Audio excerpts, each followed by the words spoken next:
Everyone thinks Adam Sandler is harmless, the funny guy, the laid-back one, the man who laughs things off. Joy Behar thought that too. What she didn't realize was this. Some people don't explode when they're pushed. They wait. And when they finally speak, the room changes. The studio lights were warm, almost cozy, washing the set in soft autumn colors. The backdrop looked like a quiet park in October. Golden trees, a winding path, calm and harmless. The kind of setting designed to make conversations feel safe. Adam Sandler sat comfortably in his chair, legs relaxed, hands folded loosely in front of him. Navy blazer, dark shirt, no tie. He looked exactly like people expected him to look. Casual, approachable, unbothered. Joy Behar sat across from him, angled just enough to feel confrontational without appearing aggressive. She wore a polite smile, the kind that never quite reached her eyes. Whoopi Goldberg finished the intro smoothly. Our next guest needs no introduction. Applause filled the studio. Adam nodded once, a small smile forming. He thanked the audience, joked lightly about being awake this early, and the crowd laughed on cue. Everything was normal, too normal. Joy leaned forward, clasping her hands. "So Adam," she said, voice light but sharp around the edges. "You've been making movies for, 30 years now?" Adam smiled. "Something like that, yeah." "And you're still doing the same kind of roles," Joy continued. "The funny guy, the man-child, the goofy voice. Ever get tired of that?" The question landed gently, but not accidentally. Adam tilted his head, considering. "I don't know. People seem to enjoy laughing. I do too." A ripple of laughter from the audience. Joy didn't smile. "But don't you ever want to be taken seriously?" she asked. "I mean, real actors chase challenging roles, awards, legacy." Adam shrugged. "I like making people laugh on a Friday night." Joy nodded slowly, as if indulging a child. "That's nice. But some people would say that's playing it safe." Adam didn't react. He picked up his mug, took a small sip, set it down carefully. "Well," he said calmly, "safe isn't always bad." Whoopi jumped in, sensing the edge. "Comedy is hard," she said. "People underestimate that." Joy waved a dismissive hand. Sure, but let's be honest, there's comedy and then there's that." She gestured vaguely, as if Adam's entire career could fit inside the motion of her wrist. The audience laughed again, this time more uncertain. Adam's smile stayed in place, but it thinned. Just a little. "You know," Joy continued, "some critics say your movies are comfort food, empty calories, fun, but forgettable." Adam nodded slowly. "Comfort food feeds a lot of people." Joy raised an eyebrow. "So, you're okay with not being important?" There it was, the first real push. Adam looked at her. Really looked this time. Not offended, not angry, just attentive. "I think if someone laughs with their kids," he said evenly, "that matters." Joy leaned back, crossing her arms. "That's one way to look at it." The room felt different now, quieter. The laughter had stopped coming automatically. Adam stayed relaxed, but something had shifted. His answers were shorter, his eyes steadier. Joy noticed. She always did. "So tell me," she said, voice tightening just a bit, "do you ever worry that people don't take you seriously because, well, you train them not to?" Adam smiled again. This time, it didn't reach his eyes at all. "People can think whatever they want," he replied. "That's kind of the job." Joy studied him, clearly unsatisfied. This wasn't the reaction she wanted, not yet. The conversation moved on, to a new project, to family, to fame. But the tone had changed. Joy's questions grew sharper, more pointed. Each one just a little closer to the bone. Adam answered them all, calmly, politely, patiently. But beneath the jokes and the relaxed posture, something was building. And Joy Behar, confident, comfortable, convinced she was in control, had no idea how close she was to crossing a line that Adam Sandler would not laugh off. Whoopi tried to keep the rhythm light. She asked Adam about his kids, his friendships, the way he'd stayed grounded in an industry that eats people alive. Adam answered with that familiar, low-key warmth. Short stories, little jokes, a shrug that made the audience feel like he was one of them. But Joy wasn't done, not even close. She kept watching him the way a person watches a door they plan to kick open. So, Joy said, tapping a finger on her cue cards, you've worked with the same circle of friends for decades. Rob Schneider, Kevin James, David Spade, the whole crew. Adam nodded. Yeah, they're my guys. Joy smiled. Some people might say that's nepotism with better marketing. A few nervous laughs. Adam's expression didn't change, but his eyes narrowed slightly. They're talented, he said simply. Are they? Joy asked, too fast. Or are they just around? Whoopi glanced sideways. Sarah and Alyssa both shifted in their seats. The audience's energy tightened again, like they had all collectively leaned forward without meaning to.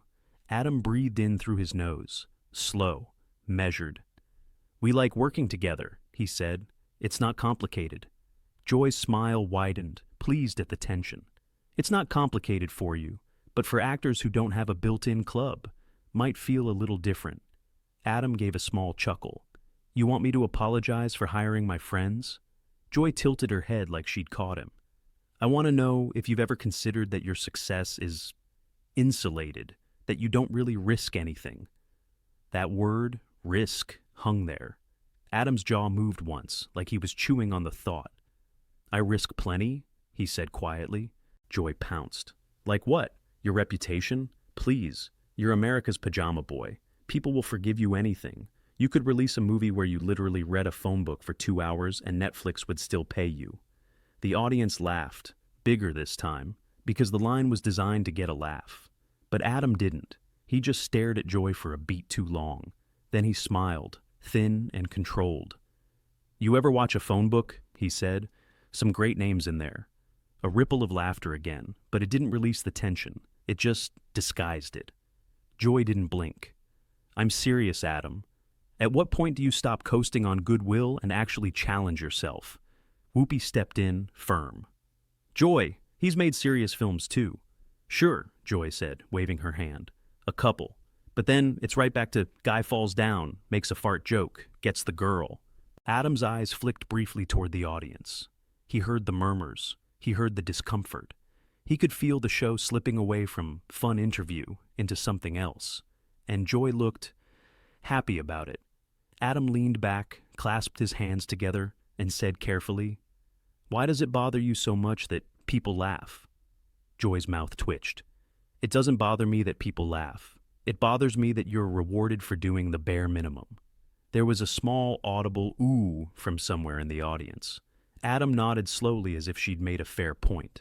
Then he asked, almost conversationally, You ever meet someone who laughs because they're trying not to cry? Joy paused, just a fraction. Sure, she said, but that's not... Adam continued, smooth and calm. Somebody loses a parent. Somebody's marriage is falling apart. Somebody's kid is sick. They put on a dumb movie to turn their brain off for 90 minutes. That's not the bare minimum to them. Joy's eyes sharpened. So, now you're a therapist. Adam smiled politely. No, I'm a guy who makes movies. Joy scoffed. A guy who makes movies and wants to be praised for being a decent human being. Now the audience was silent again. Whoopi cleared her throat. Let's talk about the new... Joy cut her off. Wait, one more thing. Whoopi's face tightened. Joy! Joy didn't care. She leaned in, voice slightly lower, more intimate, like she was about to share something real. People love you, she said. They think you're this sweet, humble guy. But off camera, are you actually like that? Or is it another persona like the movies? Adam's eyes didn't move. What do you mean? He asked. Joy shrugged. I mean, Hollywood's full of nice guys who aren't so nice. And you've been protected by your image for a long time. The implication landed like a slap without the sound. Alyssa's eyes widened, Sarah's lips parted. Even Whoopi looked startled now, like Joy had stepped over a boundary that wasn't written down, but everyone understood. Adam's mouth opened slightly, then closed again. He didn't react the way Joy wanted, not yet. Instead, he smiled, calm, almost gentle. Joy, he said, voice quiet. You want to talk about my work, or you want to talk about rumors? Joy held his gaze. I want to talk about reality. Adam nodded once. Okay, he said. Then let's talk about reality. The way he said it made the room colder, because for the first time, Adam Sandler wasn't joking, And Joy Behar, still convinced she was steering, didn't notice that Adam had just taken the wheel. Not until he leaned forward, set his mug down with a soft clink, and looked at her like she was the one sitting in the hot seat now. And the audience could feel it. Something was about to happen. The studio felt different now. Not louder, not chaotic. Quieter. The kind of quiet that happens right before something breaks. Adam leaned forward, elbows resting lightly on the table, hands folded. His voice stayed calm, almost soft. But there was an edge now, a sharpened clarity that hadn't been there before. "You said reality," he repeated. "So let's be real." Joy crossed her arms, chin lifted. She was still smiling, but it didn't reach her eyes. "By all means." Adam nodded once. "Reality is, I've been doing this for over 30 years, and in that time, I've learned something." Joy raised an eyebrow. "Oh?" Adam looked straight at her. "Some people don't want answers. They want reactions." A murmur rolled through the audience. Joy laughed lightly. "That's a convenient excuse." "No," Adam said, still steady. "It's an observation." Whoopi shifted in her chair. "Okay, let's—" Joy cut in again. "So are you saying I'm baiting you?" Adam finally smiled, but this time it wasn't friendly. It was precise, controlled. "I'm saying," he replied, "you're not actually curious about me." Joy leaned forward. "You don't get to decide my intentions." Adam didn't flinch. "I don't have to. Your questions do that for you." The audience reacted audibly now, an uneasy mix of gasps and scattered applause. Joy's tone sharpened. "You came on this show to promote a movie. This is part of the deal." Adam nodded. "Sure, talking about the movie, not my character assassination." Joy scoffed. "That's dramatic?" Adam tilted his head slightly. "Is it?" He paused. Let the silence work. Then he continued, slower. "You called my work lazy. You implied I don't take risks. You suggested my personality might be fake. That's not critique. That's provocation." Joy's smile faded for the first time. "I'm allowed to challenge guests." "So am I," Adam said calmly. That landed harder than shouting ever could. Joy opened her mouth, then closed it. She wasn't used to guests pushing back without raising their voice, without giving her the satisfaction of outrage. She tried another angle. "Let's be honest," she said. "Comedy like yours doesn't age well. The culture moves on." Adam nodded. "It does." "And some people," Joy added, "get left behind." Adam's eyes didn't leave hers. "Funny thing is, every time people say that, another generation shows up laughing." Applause broke out. Real this time. Joy's jaw tightened. "You think popularity equals value?" Adam shrugged slightly. "I think connection does." Joy rolled her eyes. "You sound very comfortable on that moral high horse." Adam smiled faintly. "I'm not on a horse. I'm on a chair. On your show, answering questions you asked." The audience laughed, but Joy didn't. Whoopi finally stepped in, firmer now. "Joy, maybe we—" "No," Joy said sharply. "I want to finish this." Adam exhaled through his nose. Slowly. "Okay," he said. "Then let me finish something too." He sat up straighter now. The casual slouch was gone. The warmth was still there, but contained, like heat behind glass. "You talk about risk," he said. "Let me tell you what risk actually is." Joy folded her arms tighter. "Risk is putting yourself out there knowing people like you will tear it apart," Adam continued. "Risk is being mocked for caring about the audience instead of impressing critics. Risk is choosing joy in a business addicted to cynicism." Joy laughed, sharp and dismissive. "Oh, please." Adam didn't react. "Here's the real part," he said. "I don't need you to respect my work. I just need you to stop pretending your disdain is intellectual honesty." The studio went dead silent. Joy's eyes flashed. "Excuse me?" Adam met her gaze evenly. "You don't like what I do. That's fine. But dressing it up as some moral failing? That's lazy." A collective ooh rippled through the crowd. Joy's voice rose. "You come on my show and call me lazy?" Adam shook his head. "No, I said the argument is." Joy pointed at him now. "You think because you're beloved you can talk down to me?" Adam's voice dropped, cool, sharp. "I think because I'm sitting here calmly while you keep escalating, the audience can see exactly what's happening." That was the moment. Joy leaned back, lips pressed thin. She glanced briefly at Whoopi, then back at Adam. "You know what?" she said. "Maybe you should take your sensitivity back to your sandbox movies." A few gasps, a few uncomfortable laughs.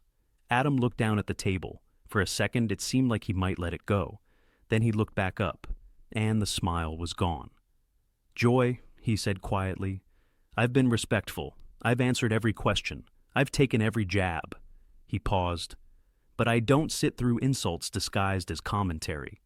Whoopi's eyes widened. Adam held up a hand, not aggressively, calmly. "I'm done being a punching bag," he said. The words weren't loud. They didn't need to be. Joy opened her mouth to respond, but Adam was already standing. The audience erupted, half applause, half stunned silence.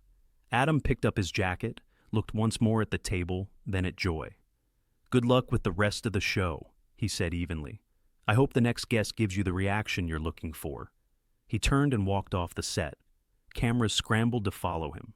Joy stared after him, stunned, and for the first time that morning, she had nothing to say. The applause didn't stop when Adam Sandler disappeared behind the curtain. It grew, not wild, not celebratory, uncomfortable, heavy, pointed. Joy sat frozen, one hand still hovering above the table as if she'd been about to make another point, but the moment had already moved past her. Whoopi broke the silence first. "Well," she said carefully, eyes following the empty space Adam had left behind, "that escalated." Joy forced a laugh. "If someone can't handle tough questions..." Whoopi turned toward her, slowly. "Those weren't just tough questions, Joy." The studio went quiet again. Joy shifted in her chair. "So, now I'm the villain." "No," Whoopi replied. "But sometimes pushing isn't the same as probing." Joy opened her mouth, then closed it. She glanced toward the audience, expecting support. What she saw instead were divided faces, some stunned, some nodding, some clearly siding with the man who just walked away without shouting, without swearing, without begging to be understood. A producer's voice crackled faintly through the studio speakers, unheard by viewers, but impossible to ignore for the panel. "We're moving on." Joy straightened her notes, jaw tight. "Fine, let's continue." But the energy was gone. Every joke landed flat. Every transition felt forced. The empty chair beside Joy wasn't just noticeable, it was loud. Backstage, Adam didn't stop walking. A staff member tried to speak. He nodded politely and kept going. No rant, no victory speech, just a quiet exit. By the time the show cut to commercial, clips were already spreading online. Adam Sandler shuts down the view. Sandler walks off after Joy Behar clash. Calm, controlled, final. Joy would later say the interview was spirited. Adam wouldn't comment at all. He didn't need to, because sometimes the strongest statement isn't the last word, it's knowing when to leave. Adam Sandler didn't raise his voice. He didn't trade insults. He didn't stay and perform. He stood up and walked away. If you believe silence can hit harder than shouting, if you think respect has a breaking point, and if moments like this say more than any argument, like the video, subscribe to Pressure Point, and tell us in the comments, was Adam right to leave, or should he have stayed and pushed back harder? More confrontations, more pressure, more moments where everything changes. See you in the next story.